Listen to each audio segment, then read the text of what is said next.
व्यासाय विष्णुरूपाय व्यासरूपाय विष्णवे नमो वै ब्रह्मनिधये वासिष्ठाय नमो नमः। अविकाराय शुद्धाय नित्याय परमात्मने सदैकरूपरूपाय विष्णवे सर्वजिष्णवे यस्य स्मरणमात्रेण जन्मसंसारबन्धनात् विमुच्यते नमस्तस्मै विष्णवे प्रभविष्णवे। ॐ नमो विष्णवे प्रभविष्णवे।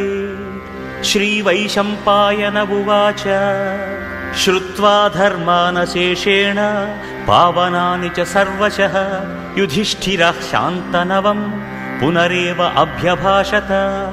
युधिष्ठिर उवाच किमेकं दैवतं लोके किं वाप्येकं परायणं स्तुवन्तः कं कमर्चन्तः प्राप्नुयुः